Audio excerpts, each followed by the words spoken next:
She called him Thomas, until the Duke's seal fell from his pocket. That night, 1918, was running some kind of operation preying on wealthy men. My cousins will use it as proof that I'm morally unfit. You'll be exposed and humiliated. Your family will drag you back to England, and I'll lose everything I've been fighting for. Then we tell the truth first. Thomas's voice was steady, determined. Before Victoria arrives, we control the narrative instead of letting it control us. And what truth is that exactly? Clara felt hysteria bubbling up, that a duke fell in love with a boarding house keeper and decided to play at being ordinary for a few months. That sounds like a fairy tale, Thomas, not a legal defense. It sounds like the truth. He crossed to her, taking her hands in his. Clara, I love you. That's real, not a game. And if loving you means facing the consequences of who I really am, then that's what I'll do. I won't let you fight this battle alone while I hide like a coward. Clara wanted to argue further, wanted to find some solution that would protect them both, but she could see the resolution in Thomas's face. He'd made his decision. The man who'd run from England was done running. He'd stand and face whatever came, even if it destroyed them both in the process. When do we tell Mitchell? She asked finally, surrendering to the inevitable. Tomorrow. We'll explain everything.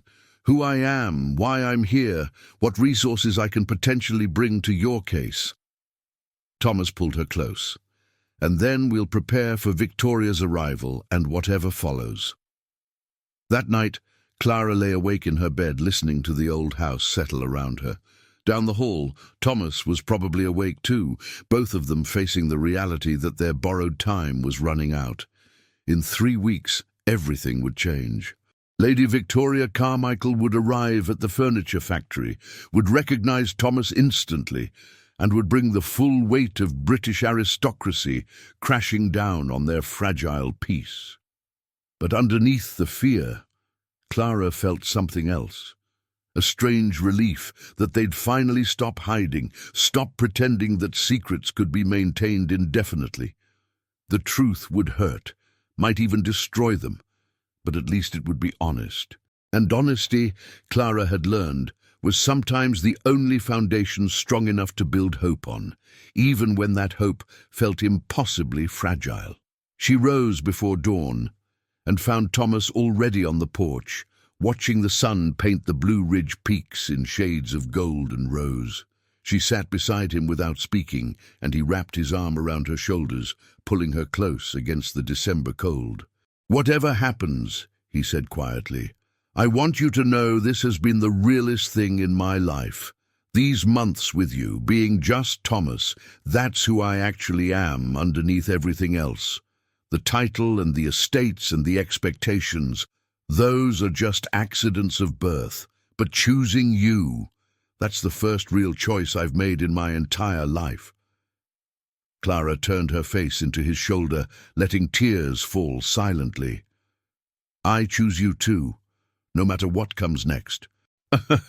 They sat together watching the sunrise, two people preparing to face consequences they'd tried to outrun, armed with nothing but love and hope and the desperate belief that honesty might be enough to build something lasting from the ruins of everything they'd been before. The investigation into Clara's character was about to become an investigation into Thomas's identity, and neither of them knew if they'd survive what came next. But they'd face it together. And sometimes, Clara thought, together was the only courage that mattered. Harrison Mitchell's office felt smaller with 3 people in it, especially when one of those people was explaining that he was actually a British duke. The young lawyer sat frozen behind his desk, his expression cycling between disbelief, excitement, and growing legal anxiety as Thomas laid out his entire story. The escape from England, the false name, the months living as Thomas Grant, while technically still being the 6th Duke of Thornbury. "This is—" Mitchell stopped, started again. "Mr. Pemberton, Your Grace, this changes everything about Miss Bellamy's case, but it also creates significant complications." I understand. Thomas sat perfectly still, his posture unconsciously shifting into something more aristocratic now that he was claiming his real identity. I'm prepared to provide whatever support Clara needs, including legal connections through my family's solicitors, if that would help. It might help. It might also make things considerably worse. Mitchell pulled out a legal pad and started making notes. If opposing counsel learns that Miss Bellamy has been housing a British duke under a false name, they could argue that she's been party to some kind of deception or fraud. They could paint her as someone who preys on wealthy men or who's been conducting an inappropriate relationship with a titled gentleman, or— He paused delicately. They could make this look very bad for her character. That's what I told him, Clara said quietly. Revealing the truth might hurt more than it helps. No, on the other hand, Mitchell continued, if you two were to marry before the depositions begin, it would completely undercut their entire case. A respectable marriage to a man of significant social standing would establish Miss Bellamy as eminently proper and capable of managing property. It would be very difficult for your cousins to argue that the Duchess of Thornbury is unfit to own a boarding house. The title hung in the air between them, Duchess of Thornbury. Clara tried to imagine herself as a duchess and failed completely. She was a judge's daughter who'd become a boarding house keeper, not someone who belonged in British aristocracy. We're not getting married just to win a legal case, Thomas said firmly, echoing Clara's words from weeks earlier. When I marry Clara, it will be because we're ready to build a life together, not because we're trying to manipulate a court proceeding. I respect that. Mitchell's tone was careful. But I need you both to understand the legal landscape. Your relationship, whatever form it takes, will be scrutinized. Your identity, Lord Pemberton, will be investigated. And Lady Victoria Carmichael's arrival will likely trigger exactly the kind of publicity that will make this case exponentially more difficult to navigate quietly. They left the lawyer's office with more questions than answers. Thomas's willingness to help had created as many problems as solutions, and Clara felt the weight of impossible choices pressing down on her. Accept Thomas's help and risk looking like she'd been running some kind of scheme. Refuse his help and likely lose her family home. Marry him to solve the legal problems, but always wonder if their relationship was built on necessity rather than choice. I should withdraw from your case entirely, Thomas said as they walked through downtown Asheville. Christmas decorations hung from lampposts, cheerful and incongruous with their dark mood. Let you fight this without the complication of my presence. I could move to another boarding house, maintain distance until after the depositions. No. Clara's voice was sharp. We're done running and hiding. We face this together or not at all. Even if facing it together costs you everything. Even then, she stopped walking and turned to face him directly on the crowded sidewalk. Thomas, I love you. Not your title, not your connections, not what you might be able to do for me legally. I love the man who fixes my gates and studies mountain plants and comes home covered in sawdust every evening. If we survive this, we survive it as ourselves. If we don't— Her voice caught. If we don't, at least we'll have tried honestly. He kissed her there on the street, not caring who saw, and Clara felt people staring but couldn't bring herself to care. Let them stare. Let them gossip. The truth was coming whether they controlled it or not, and she was done trying to hide what she felt. The investigation momentum picked up 3 days before Christmas when Clara's cousin Robert arrived in Asheville unannounced, accompanied by a lawyer from Richmond and a private investigator named Sterling, who specialized in character assessments. They descended on the boarding house like a military operation, Sterling taking photographs of the exterior while Robert and the Richmond lawyer demanded to inspect the premises and interview the boarders. You have no legal right to enter my home without permission, Clara told them at the door, her voice steady despite her racing heart. We have every legal right to assess the property that rightfully belongs to the entire family, Robert countered. He was her father's nephew, a banker from Richmond, who'd always looked at Clara like she was a disappointing investment. "Unless you're hiding something you don't want us to see. I'm protecting my boarder's privacy and my own dignity." Clara stood firm in the doorway.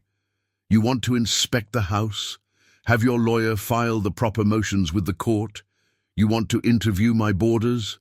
They're free citizens who can refuse to speak with you. But you don't get to bully your way into my home just because you think your gender and your money give you power over me." Thomas appeared behind her, and Clara felt his solid presence like a shield at her back. "The lady has asked you to leave," he said, his voice carrying an authority that made Robert take an involuntary step backward. "I suggest you comply." Robert's eyes narrowed as he studied Thomas. "And you are?" "Thomas Grant, one of Miss Bellamy's boarders." "Me?" Thomas's accent had shifted slightly, the refined British tones he usually suppressed coming through clearly. "I'm also prepared to testify on her behalf regarding her excellent management of this property and her complete propriety in all dealings with her residents." The private investigator Sterling had stopped taking photographs and was now watching Thomas with obvious interest. Clara saw the moment Sterling recognized that something didn't add up. The bearing, the accent, the confidence that went beyond what a simple factory worker should possess. "We'll be back with proper court orders," the Richmond lawyer said smoothly. "And we'll be conducting thorough background checks on all residents of this establishment. I trust that won't be a problem, Mr. Grant." The threat was obvious. They'd investigate Thomas, discover the holes in his identity, use whatever they found to paint Clara as someone who harbored fugitives or deceived authorities or worse. Clara felt sick, but Thomas's hand found hers and squeezed gently. "I look forward to it," Thomas said calmly. "I have nothing to hide." It was a lie, and they all knew it. But his delivery was so confident that Robert's certainty seemed to waver slightly. The three men retreated to their automobile, but Clara saw Sterling taking notes, his investigator's instincts clearly aroused by Thomas's strange combination of working-class employment and upper-class presence.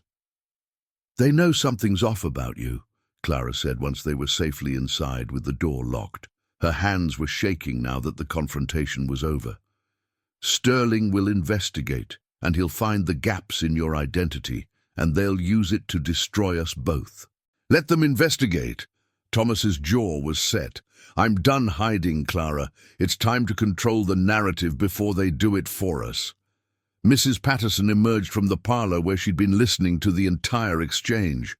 "If I might offer a suggestion, you need to contact the newspapers first. Give them the real story before your cousin can spin it as scandal.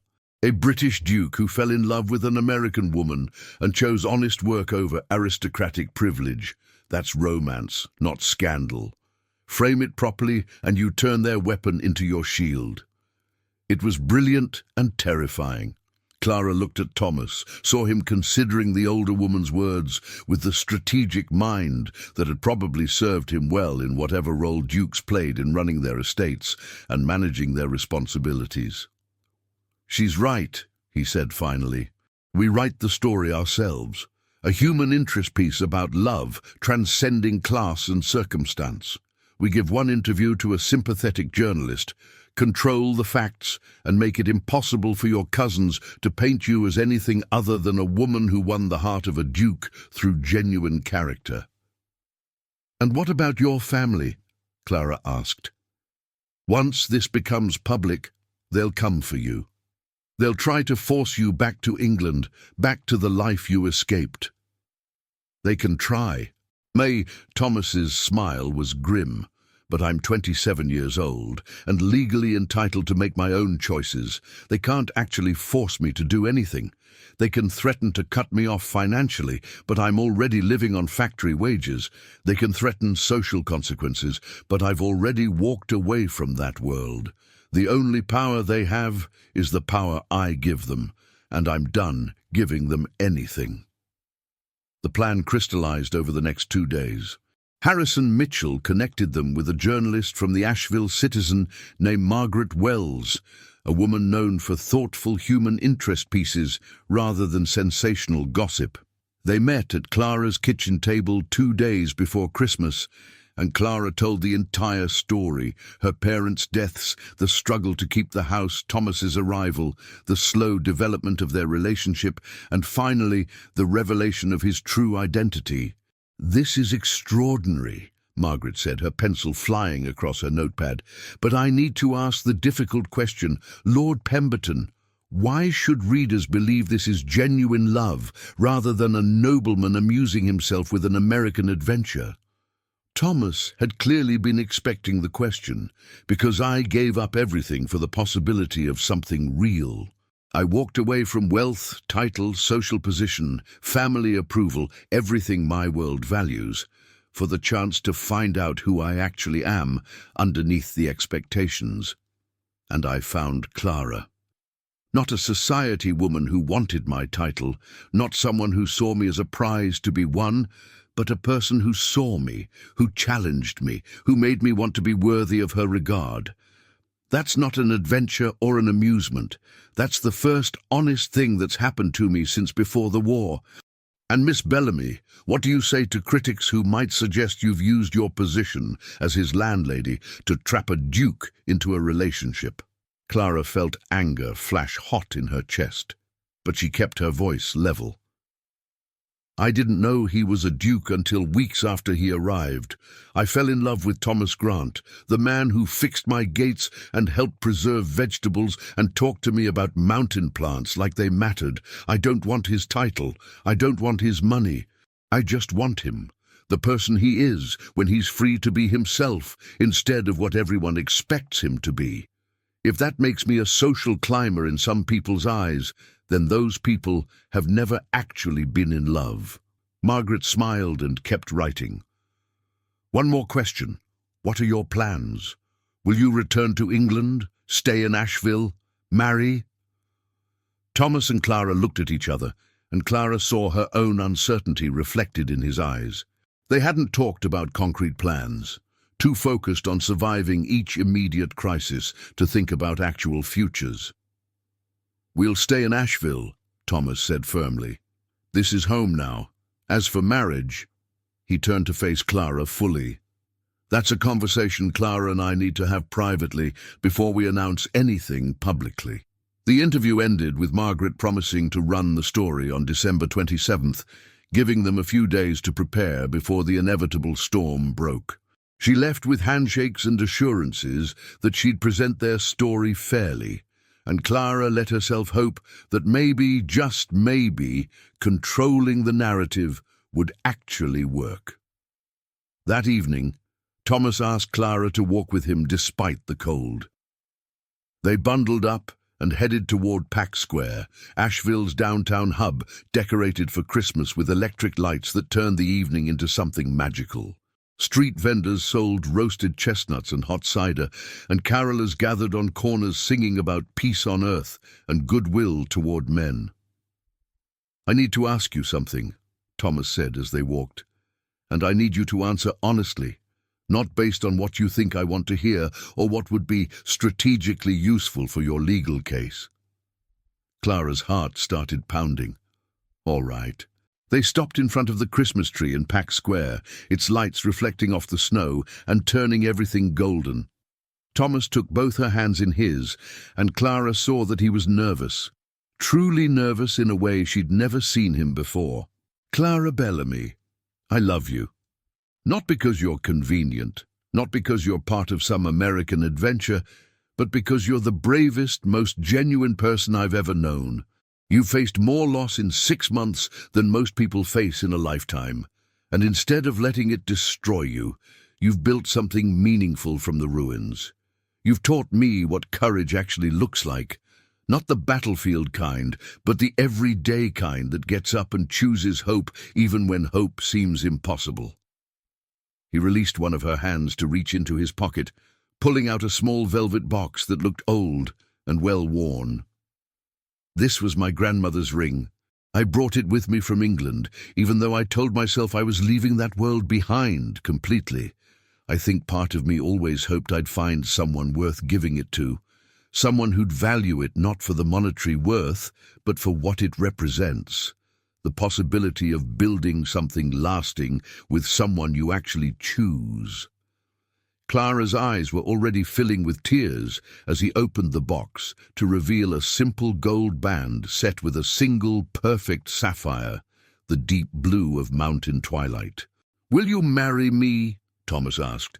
"Not to help with your legal case, not to satisfy society's expectations, but because you want to build a life with me? Will you choose hope with me permanently?" Clara should have worried about practicalities, about what being a duchess would mean, about whether his family would ever accept her, about how they'd navigate the impossible distance between her world and his. But standing in the golden light of the Christmas tree, with snow falling around them, and Thomas looking at her like she was everything that mattered, Clara made the same choice she'd been making since October. "Yes," she whispered. "Yes to all of it. To you, to hope, to building something real together. Yes." Ooh, he slipped the ring onto her finger, a perfect fit, as if it had been waiting for her all along, and kissed her while strangers applauded and carolers sang, and Asheville sparkled around them like a city made of light and possibility.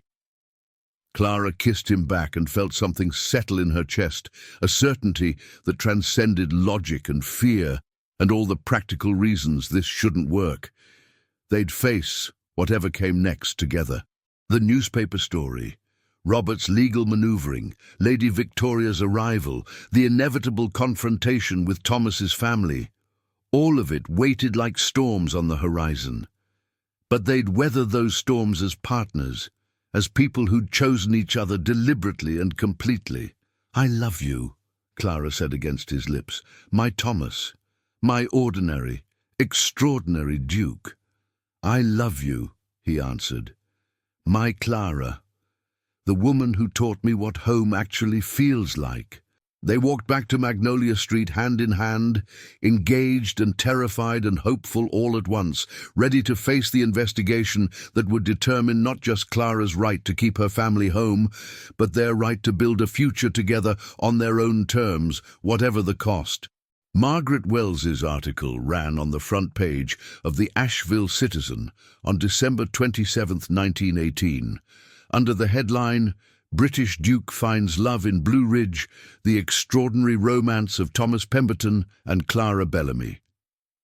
The story was everything they'd hoped for, sympathetic, romantic, emphasizing Thomas's war service and his search for authentic life over inherited privilege, painting Clara as a strong woman who'd impressed a duke not with social climbing, but with genuine character. The reaction was immediate and overwhelming. By mid-morning, reporters from Charlotte and Raleigh had arrived seeking interviews. By afternoon, the telegraph operators were fielding inquiries from papers in New York and Washington. By evening, the boarding house on Magnolia Street was surrounded by curious townspeople, some supportive, many just wanting to catch a glimpse of the Duke who'd been living among them, disguised as a factory worker. Mrs. Patterson managed the chaos with schoolteacher efficiency, screening visitors and protecting Clara and Thomas from the worst of the intrusion. Mr. Henderson appointed himself doorman, his mill foreman's authority keeping the merely curious at bay. Charlie Webb, delighted to discover his joke about Mr. and Mrs. Grant had been more prophetic than he'd known, ran errands and brought back reports from town about how people were reacting to the news. "Most folks think it's romantic," Charlie reported that evening, bursting into the kitchen with his characteristic enthusiasm. The ladies at the general store were sighing over it like a dime novel.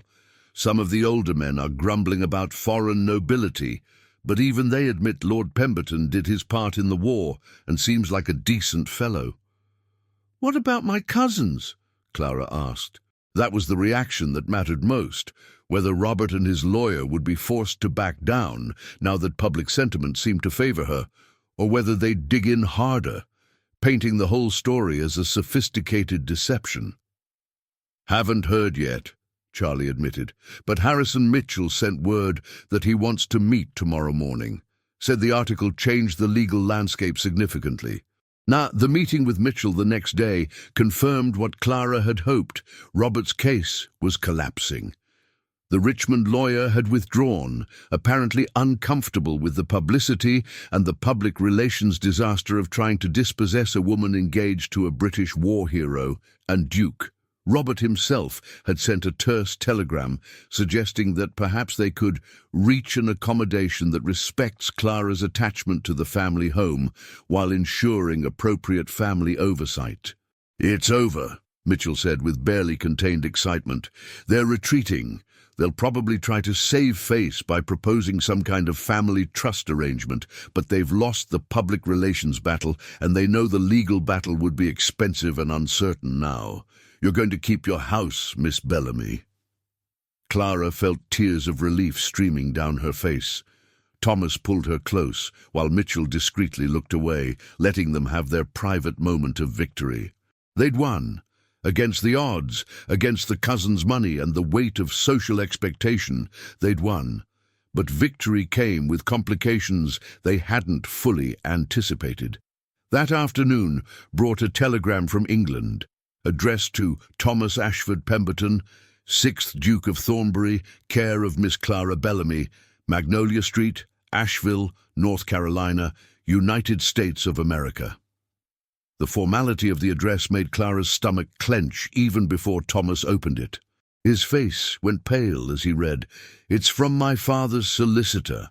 My mother died 3 weeks ago, pneumonia. They tried to reach me but couldn't find me until the newspaper story crossed the Atlantic via the wire services." His voice was flat, emotionless, in the way of someone processing shock. "They need me to return for the funeral and to settle estate matters. There are legal documents requiring my signature, family obligations that can't be avoided any longer." Clara's heart broke for him. Whatever complicated feelings Thomas had about his family, his mother was still his mother. "When do you need to leave?" "The telegram says she's already been buried. They couldn't wait when they couldn't locate me. But there's a memorial service planned for mid-January, and the solicitor strongly suggests my attendance is not optional if I want to maintain any claim to the title and the estates that come with it." He looked at her with devastated eyes. "I have to go back, Clara. At least temporarily, I have to face them. Then I'm coming with you." The decision was instant and non-negotiable. You shouldn't have to face your family alone, especially not while grieving. "Clara, you don't understand what you're volunteering for. British aristocracy is—" He struggled for words. "They'll be vicious. They'll look at you like you're an interloper, a foreigner, someone who seduced their wayward son for his title. They'll make you feel small and wrong and insufficient in thousands of subtle ways. I don't want to expose you to that." "Too bad." Clara took his hands firmly. "We're engaged. We face things together, remember? That includes your family and their judgment. Besides, I've spent the last 6 months being pitied and judged by this entire town. I think I can handle some snobbish aristocrats." Mrs. Patterson, who'd been quietly listening from the kitchen doorway, cleared her throat. "If I might offer advice, go together but go prepared. Clara will need appropriate wardrobe, understanding of social protocol, coaching on titles and proper forms of address. You have 3 weeks before you need to sail. Use them to prepare properly." The next 3 weeks became a crash course in British aristocracy. Mrs. Patterson, who'd spent 2 years studying at Oxford before family circumstances brought her back to North Carolina, tutored Clara on everything from proper curtsy depth to the intricate hierarchy of peerage. Thomas coached her on his family specifically, his father's stern traditionalism, his sister Margaret's cautious kindness, the various aunts and uncles and cousins who'd all have opinions about the American woman who'd captured the Duke's heart. The Asheville ladies who'd once pitied Clara now rallied to help her, organizing a fundraiser to help pay for her travel wardrobe. The boarders contributed what they could. Even Robert, in what Clara suspected was a guilty peace offering, sent a check to assist with appropriate preparation for your journey abroad as Lord Pemberton's intended. They booked passage on a ship leaving New York on January 10th, giving them barely enough time to reach England for the memorial service on January 18th. Clara spent the week before departure in a blur of preparations, finding someone to manage the boarding house while she was gone. Mrs. Patterson volunteered, taking a temporary leave from teaching, settling her affairs with Mitchell, having difficult conversations with the boarders about uncertainty and hope and the strange turn her life had taken. "Do you think you'll come back?" Charlie asked the night before they left, his young face worried. "Or will he convince you to stay there and be a proper duchess?" "I'll come back," Clara promised. "This is home. Asheville, this house, you all. This is where I belong. England is just something we have to do, not somewhere we're going to stay." She said it with confidence, but privately Clara worried. What if Thomas's family convinced him to stay? What if the weight of obligation and inheritance proved stronger than his love for her and the life they'd started building? What if she arrived in England and discovered she couldn't handle the reality of being a duchess, couldn't navigate that world of rigid rules and centuries of tradition? The night before they left, Thomas found Clara on the porch, their porch, where they'd shared so many early morning conversations and late evening revelations. He wrapped his coat around her shoulders against the January cold and pulled her close. "Are you scared?" he asked quietly. "Terrified," she admitted. "What if I fail? What if I embarrass you in front of your family, or commit some horrible social error that proves I'm completely unsuited to be a duchess? Then you'll commit a social error, and we'll survive it." Thomas turned her to face him. "Clara, I need you to understand something. I'm not taking you to England to audition for my family's approval. I'm taking you as my fiancée, the woman I've chosen to spend my life with, and their approval is optional. Nice to have, maybe, but not required. You've already proven yourself to everyone who matters. To me, to yourself, to this community that's watched you survive impossible circumstances with grace and strength. What some British aristocrats think about your curtsy depth is completely irrelevant." "It's not irrelevant to you, though." Clara touched his face gently. "They're your family, Thomas. You're grieving your mother, and I don't want to make that harder by being inadequate." "You could never be inadequate." He kissed her forehead, then her nose, then her lips softly. "You're the strongest person I know. You're going to walk into Thornbury Hall wearing your mother's remodeled dresses and your Asheville pride. And you're going to show them exactly what real strength looks like. And I'm going to be beside you every single moment, reminding you that you're perfect exactly as you are." Clara let herself believe him, let herself lean into his certainty when her own wavered.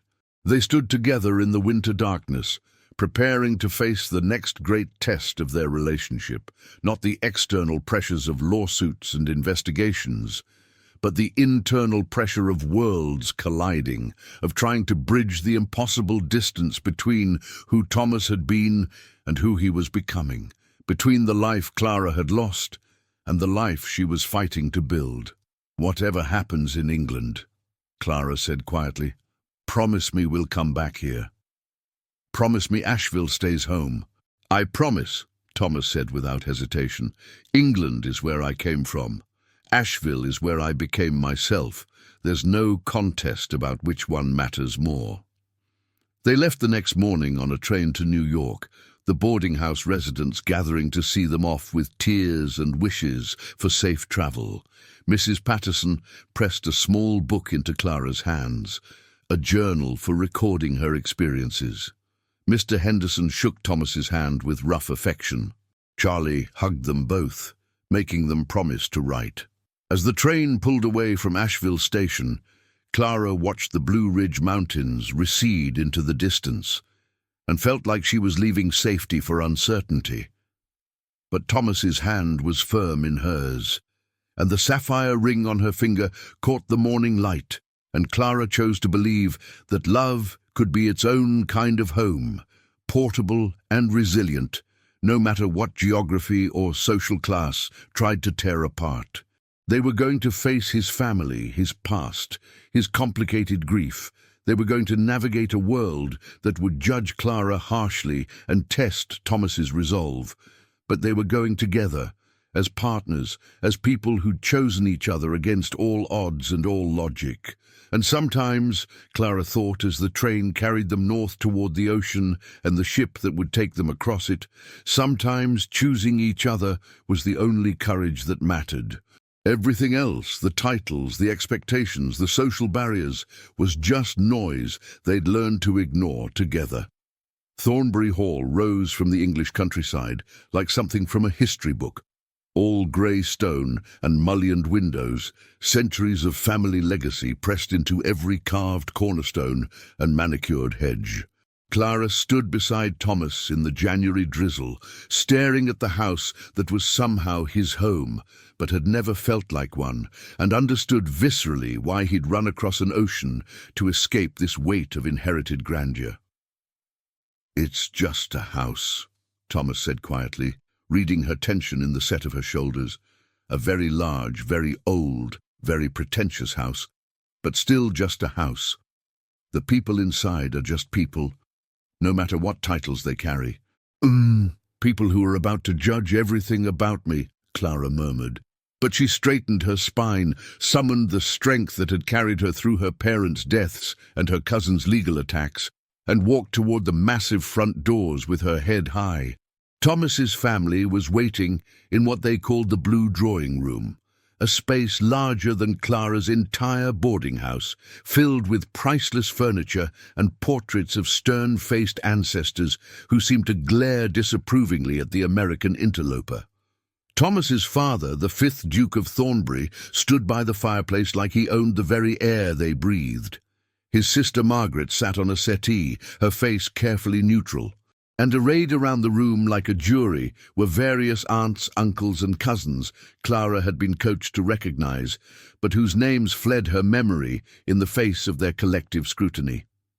"Father," Thomas said formally, "may I present Miss Clara Bellamy of Asheville, North Carolina, my fiancée." The temperature in the room seemed to drop 10 degrees. The 5th Duke studied Clara with eyes as cold as the Atlantic they'd crossed, taking in her simple traveling suit, her American posture, her obvious lack of aristocratic polish. "Miss Bellamy?" His voice was clipped, dismissive. "How unexpected. Though I suppose we should have anticipated that Thomas's American adventure would produce some sort of entanglement." Entanglement. The word was designed to make Clara feel small, temporary, insignificant. She felt Thomas tense beside her, ready to defend her. But Clara had learned from 6 months of managing borders and fighting lawsuits that sometimes you had to fight your own battles. "Your Grace." She executed the curtsy Mrs. Patterson had drilled into her, meeting the Duke's eyes with her judge's daughter confidence. "I'm sorry for the loss of your wife. Thomas speaks of her with great affection, and I regret that I'll never have the opportunity to know her." It was the right thing to say. The Duke's expression flickered, still cold, but with a hint of recognition that Clara had observed proper protocol and acknowledged his grief appropriately. "My wife would have had opinions about this match, strong opinions. I imagine she would have." Clara kept her voice steady. "From what Thomas has told me, she was a woman who cared deeply about her family's well-being. I hope she would have recognized that I care deeply about Thomas's well-being too, though I'm sure our definitions of that well-being differ significantly." Thomas's sister Margaret made a small sound that might have been a suppressed laugh. The Duke's eyes narrowed. "You're frank, Miss Bellamy. Americans generally are. We'll see if that frankness serves you well in circumstances that require more diplomacy." It was a warning and a challenge. Clara understood she was being tested, that every interaction with Thomas's family would be another examination of her fitness to be a duchess. But she'd survived worse tests than aristocratic disapproval. The memorial service for Thomas's mother was held 2 days later in the family chapel, a small stone building on the estate grounds that had hosted Pemberton family ceremonies for 400 years. Clara stood beside Thomas, while his father eulogized the late Duchess with careful emotion, praising her dedication to family duty and her unfailing commitment to maintaining Thornbury's social standing. It was a eulogy that said everything proper and nothing real, and Clara felt Thomas's grief compound with frustration at this final reduction of his mother to her most socially acceptable characteristics. After the service, during the reception at the hall, Lady Victoria Carmichael approached Clara with a smile that didn't reach her eyes. She was beautiful in the way British aristocrats often were, refined, polished, perfectly groomed in a way that made Clara's carefully chosen dress feel homemade and inadequate. "Miss Bellamy, how brave of you to come all this way." Victoria's tone was honey over steel. "Thomas and I have known each other since childhood, you know. Our families always assumed we'd eventually marry. I suppose those assumptions were premature." "I suppose they were," Clara agreed calmly. "Thomas chose his own path, which took considerable courage given the expectations placed on him. Or considerable selfishness." Victoria's smile sharpened, walking away from responsibilities, hiding in America under a false name, abandoning his family when they needed him most. One might question whether that's courage or cowardice. Clara felt anger flash hot in her chest, but years of maintaining dignity while being pitied by Asheville society had taught her how to stay composed under attack. One might also question whether forcing someone into a life they never wanted is love or control. Thomas served his country honorably in the war. He's entitled to determine his own future, including who he chooses to love. Love. Victoria said the word like it was slightly distasteful. "How very American of you both. Here in England, people of our class understand that love is a luxury, not a requirement. Duty, family, legacy, these are what matter, but I suppose someone from your background couldn't be expected to understand that perspective." "You're right," Clara said quietly. "I don't understand how duty could matter more than the actual happiness of the person carrying out that duty. I don't understand how family could be served by forcing its members into lives that make them miserable. And I don't understand how legacy is preserved by crushing the individual people who are supposed to carry it forward. But then I'm just the daughter of a small-town judge who believed people should be free to choose their own paths within the bounds of law and conscience. What would I know about real nobility?" The words hung between them, and Clara saw Victoria's mask slip for just a moment, revealing genuine anger underneath the aristocratic polish.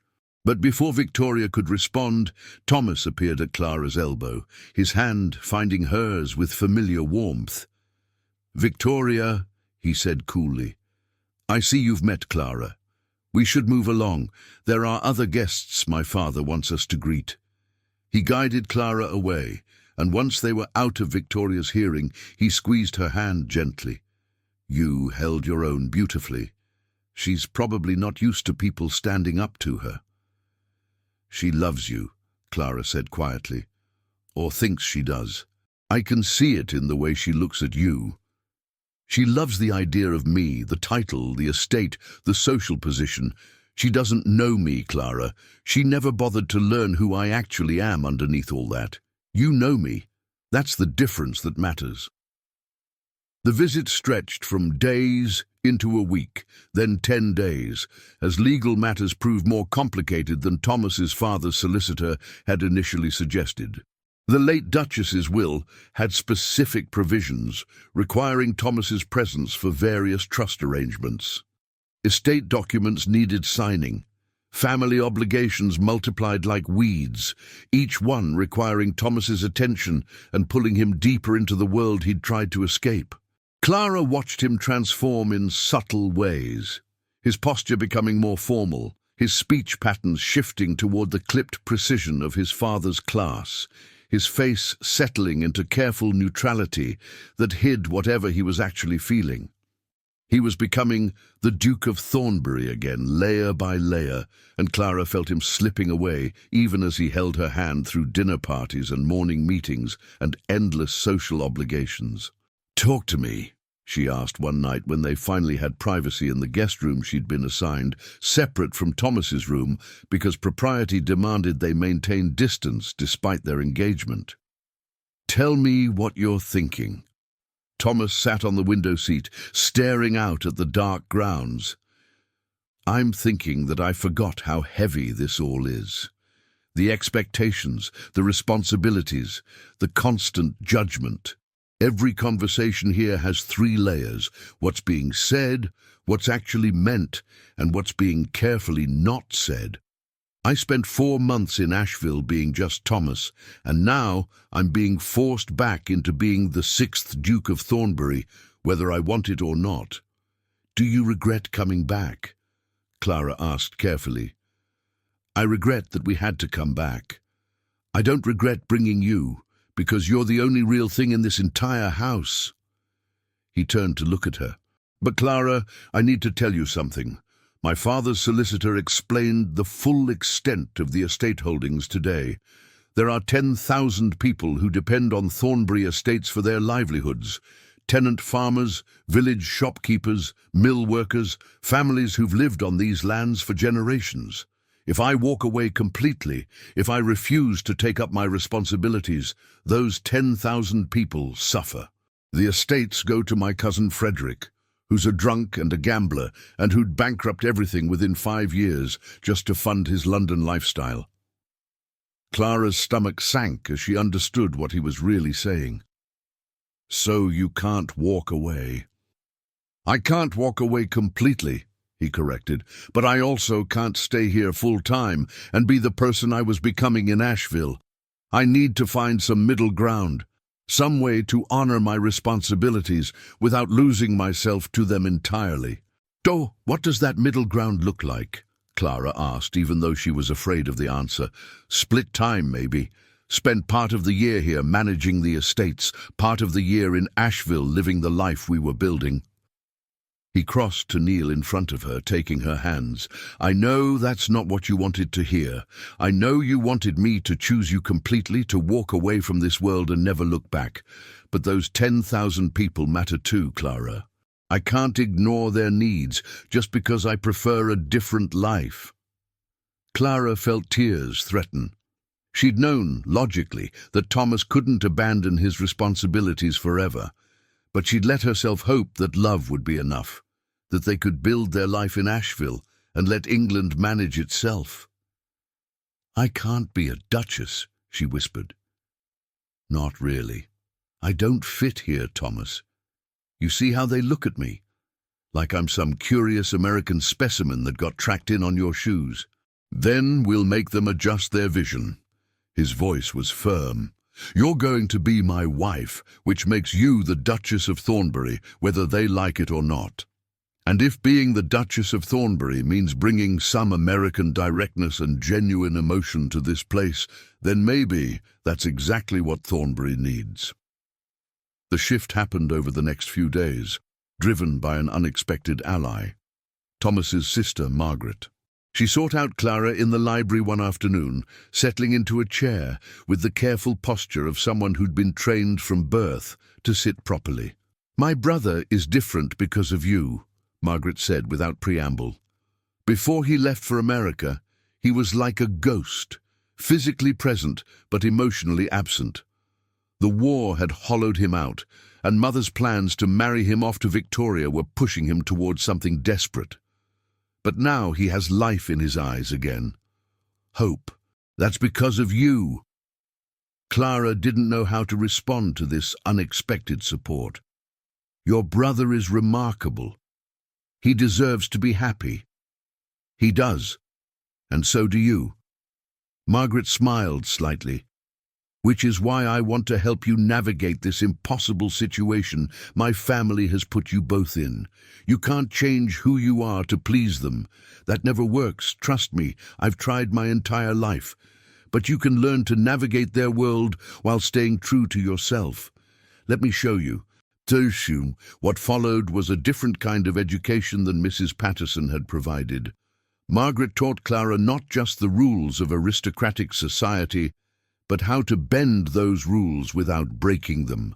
How to use American frankness as strength rather than liability. How to turn the family's disapproval into grudging respect by refusing to apologize for being different. They're expecting you to fail, Margaret explained. Expecting you to commit some unforgivable social error that will give them permission to reject you completely. Don't give them that satisfaction. Be yourself, but be yourself strategically. Armed with Margaret's coaching and Clara's own steel core, they began to shift the dynamics.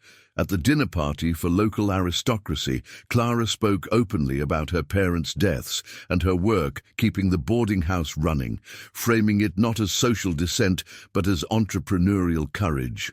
When an elderly countess made a snide remark about Americans lacking proper breeding, Clara smiled and said, "You're absolutely right. We believe character is built through choices and actions rather than inherited through bloodlines.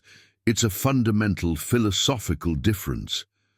The Countess had looked startled, then thoughtful, then had actually laughed. "Well, perhaps your perspective has some merit." Slowly, grudgingly, some members of Thomas's social circle began to warm to Clara. Not all of them. Victoria remained coldly hostile, and Thomas's father maintained his disapproving distance, but enough that Clara stopped feeling like she was drowning in hostile judgment every moment. The true test came 3 weeks into their visit, when Thomas's father summoned them both to his study for what was clearly meant to be a final confrontation. The fifth Duke sat behind a massive desk that had probably intimidated Pemberton family members for centuries, his expression stern. "Thomas, you've had your American adventure. It's time to end this fantasy and accept your responsibilities. Miss Bellamy seems like a decent enough woman, but she's completely unsuitable to be Duchess of Thornbury. I'm prepared to offer her a generous settlement to release you from your engagement and return to America quietly." Clara felt like she'd been slapped, but before she could respond, Thomas stood abruptly, his own anger finally breaking through his careful control. "No." His voice was flat and absolute. "Father, I've listened to your opinions for 3 weeks. I've fulfilled every legal obligation you and the solicitor demanded. I've attended every social function, made nice with every aristocrat you paraded in front of me, and I've watched you treat the woman I love with barely concealed contempt. I'm done." "You can't be done," the Duke snapped. "You're the Duke of Thornbury. That's not a choice. It's a fact." "It's a fact I never chose," Thomas shot back. "A fact that's ruled my entire life without my consent. But here's another fact. I'm 27 years old. I survived a war that killed most of my friends, and I've discovered that happiness is possible if I'm brave enough to fight for it. I'm marrying Clara, with or without your approval. We'll split our time between England and America. I'll manage the estates to the best of my ability, but I won't sacrifice my actual life to maintain some abstract idea of family honor that makes everyone miserable." The fifth Duke's face turned red. "If you marry this woman against my wishes—" "You'll what?" Thomas interrupted. "Disinherit me? You can't. The title and the entailed estates pass to me by law, not by your preference. Cut me off from the family fortune if you want, but I've been living on factory wages for 4 months. I know how to survive without Pemberton money." Clara watched Thomas face down his father with a mix of pride and heartbreak. This was costing him. She could see it in the tension of his shoulders, hear it in the slight tremor underneath his anger. But he was choosing her anyway, choosing their future over his father's approval. "Father, Thomas's voice softened slightly. I'm not trying to dishonor Mother's memory or abandon the family. I'm trying to find a way to honor my responsibilities without destroying myself in the process. Clara makes that possible. She's the strongest, most genuine person I've ever met, and she'll be an excellent duchess precisely because she doesn't care about impressing people. She cares about doing what's right. That's worth more than 100 years of proper breeding. The fifth Duke was silent for a long moment, studying his son with an expression Clara couldn't read. Finally, he spoke, his voice weary. "You're absolutely determined." "Absolutely." Another silence. Then the Duke's shoulders seemed to sag slightly. "Your mother would have liked her, I think.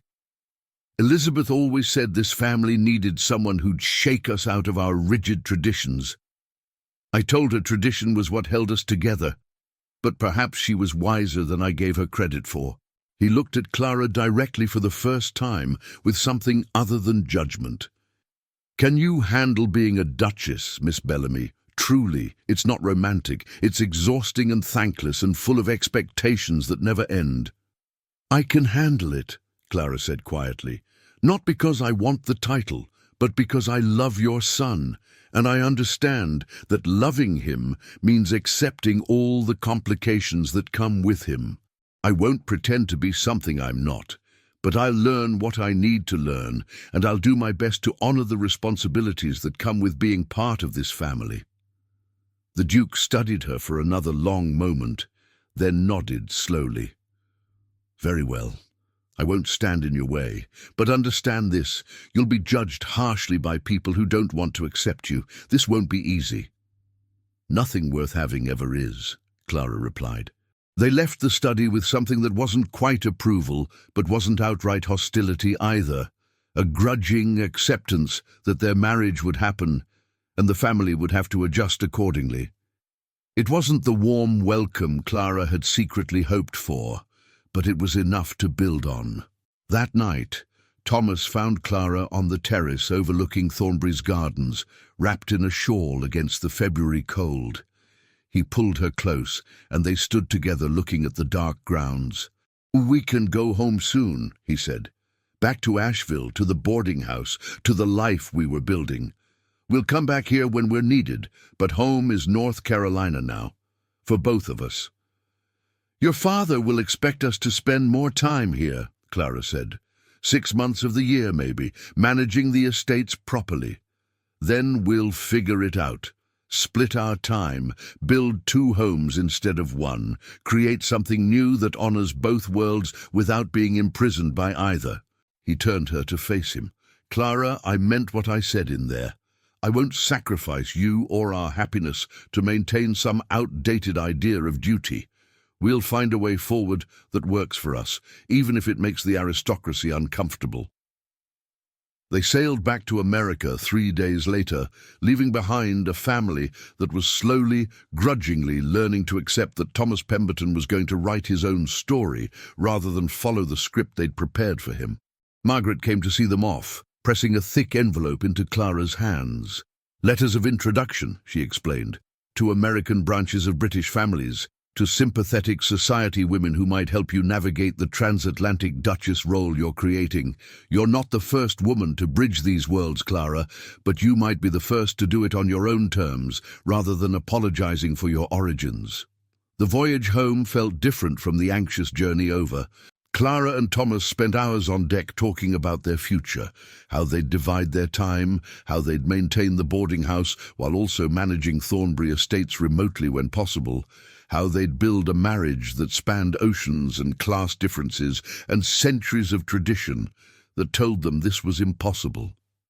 "We should marry in Asheville," Thomas said one afternoon as they watched the Atlantic roll endlessly past.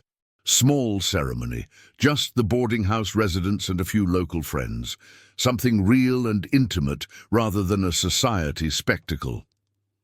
"Your father will be disappointed," Clara pointed out. "My father will survive. We'll have a reception at Thornbury when we next visit. Let him invite all the aristocrats he wants to impress. But the actual wedding should be ours. Just us and the people who actually know us and love us for who we are. Clara agreed, feeling relief wash through her. She'd been dreading the idea of a massive formal wedding with hundreds of strangers judging her every move. A simple ceremony on Magnolia Street, in the house that had sheltered her through her darkest times, felt right in a way that Thornbury's ancient chapel never could. They arrived back in New York in mid-February, then took the train south toward North Carolina and home. When they finally reached Asheville Station on a cold, bright afternoon, Clara felt something settle in her chest, a sense of returning to herself after weeks of trying to fit into a world that had never been meant for her. The boarding house was exactly as they'd left it, Mrs. Patterson having managed everything with her characteristic efficiency. The residents gathered to welcome them home, with tears and hugs and 1,000 questions about England. Charlie wanted to know if they'd met the King. Mr. Henderson asked about British Labour conditions. Mrs. Patterson simply smiled and said, "I'm glad you're back, both of you." That evening, sitting on their porch while the Blue Ridge peaks turned purple in the sunset, Thomas took Clara's hand and said, "Thank you." "For what?" "For being brave enough to love me despite everything, for going to England and facing my family, for standing your ground when my father tried to buy you off, for being exactly who you are without apology." He kissed her fingers gently. "You saved my life, Clara Bellamy. Not dramatically, but truly. You gave me a reason to keep fighting to be the person I wanted to be, instead of surrendering to what everyone expected." "You saved mine too," Clara said quietly. "I was drowning in grief and fear when you arrived. You reminded me that hope was possible, that love could still exist even after everything I'd lost. We saved each other, Thomas. That's what partners do." They married 3 weeks later on a Saturday afternoon in March, when the mountains were just beginning to bloom with spring flowers. Harrison Mitchell served as witness. Mrs. Patterson cried happy tears. Charlie tried to throw rice, but mostly just made a mess. Mr. Henderson walked Clara down the aisle in the parlour where she'd once served her boarders breakfast, without imagining she'd one day marry a duke in that same space. Thomas stood at the makeshift altar they'd created in front of the fireplace, wearing his best suit, but looking nothing like a duke, and everything like the man Clara had fallen in love with.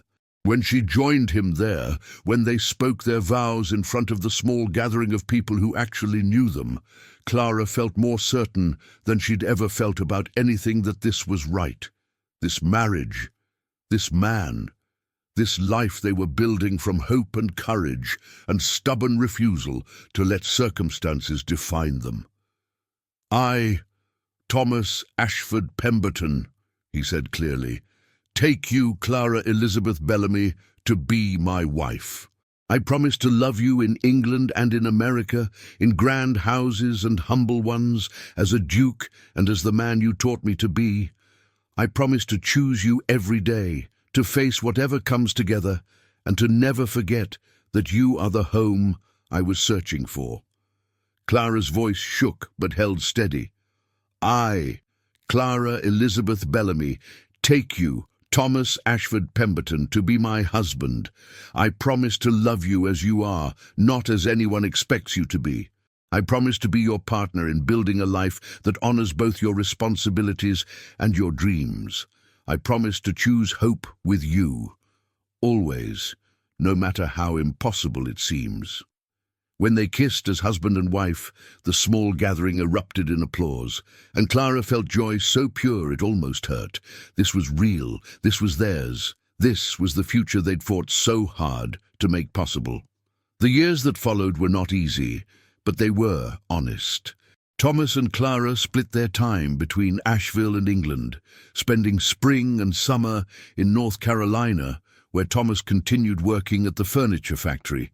He bought a partnership stake, turning his labor into investment, and helping Clara expand the boarding house into a small hospitality empire of 3 properties. They spent autumn and winter at Thornbury, where Thomas managed the estates with Clara at his side, the two of them modernizing agricultural practices and worker conditions in ways that horrified the conservative neighbors but improved tenant lives dramatically. The aristocracy never fully accepted Clara. She was too American, too direct, too unimpressed by centuries of tradition to properly defer to their sense of importance. But she earned grudging respect by being consistently excellent at the practical side of estate management, while refusing to apologize for her origins or her opinions. Thomas's father eventually admitted, in a rare moment of honesty before his death 5 years later, that Clara had been good for the family, shaking them out of complacency and bringing fresh perspective to problems they'd stopped seeing clearly. Victoria Carmichael married a Scottish earl and sent a stiffly formal congratulations note that Clara suspected had cost her significant pride to write. Margaret became Clara's closest friend in England, the two women forming an alliance of outsiders. Margaret unmarried by choice and determined to pursue botanical illustration professionally, Clara married to a duke but refusing to let that define her entirely. The boarding house on Magnolia Street remained home base, the place they returned to when England's weight became too heavy. Mrs. Patterson eventually retired from teaching to manage the properties full-time, becoming Clara's business partner and surrogate mother. Mr. Henderson's children grew up calling Clara and Thomas aunt and uncle. Charlie Webb married a local girl and named his first daughter Clara Elizabeth, which made Clara cry for an hour. Robert and the other cousins never fully reconciled with Clara, but they stopped fighting once it became clear the Duke of Thornbury's wife was not someone to be casually dismissed. The house on Magnolia Street stayed in Clara's name, a symbol of everything she'd fought to keep and everything she'd built from loss. On their 5th anniversary, sitting on the porch where they'd first really talked, where Clara had found the seal that revealed Thomas's secret, where they'd chosen hope together over and over again, Thomas took Clara's hand and said, "Do you ever regret it? The complications, the constant travel, the two lives we have to balance." Oh, Clara thought about it honestly. The exhaustion of managing transatlantic responsibilities, the moments when she felt inadequate in England, or when Thomas chafed at aristocratic constraints they couldn't fully escape, the children they hadn't managed to have yet, despite hoping, the 1,000 small compromises their unusual life required. "No," she said finally, "it's not the life I imagined when I was a girl dreaming about college and simple futures. But it's real, and it's ours, and we built it together from nothing but hope and stubbornness. That matters more than easy ever could." "I love you," Thomas said, as he'd said 1,000 times before and would say 1,000 times more. "My Clara, my Duchess, my home." "I love you too," Clara answered. "My Thomas, my ordinary, extraordinary Duke who chose to fix broken gates and live an honest life." They sat together watching the sunset paint the Blue Ridge peaks in shades of gold and purple. Two people who'd found each other in the ruins of their separate losses and built something lasting from hope and courage and the radical choice to love each other exactly as they were. The future would bring more challenges, estates to manage, properties to maintain, a changing world that would test them in new ways, but they would face it together, as they'd faced everything else. The seal that had revealed Thomas's secret sat now in a place of honor in Clara's office, no longer a hidden burden, but a symbol of transformation, of the moment when truth had replaced secrets, when two wounded people had chosen to trust each other completely. Clara touched it sometimes, remembering the morning she'd found it, remembering how terrified she'd been of what it meant and how it might destroy her. But it hadn't destroyed anything. It had built something instead. A marriage that transcended class and ocean and tradition. A love that proved hope could be practical and courage could be quiet and happily ever after could be earned through daily choice rather than granted by fate. In the end, That was the truth that mattered most. They had chosen each other, were choosing each other still, and would keep choosing each other through whatever came next. And in a world that told them their love was impossible, that choice was its own kind of miracle, ordinary and extraordinary, all at once. The mountains stood eternal around them, and the boarding house that had become home held their history in every board and nail. And Thomas Pemberton, duke and factory worker, refugee and husband, broken and healing, sat beside Clara Bellamy Pemberton and felt, finally, completely whole.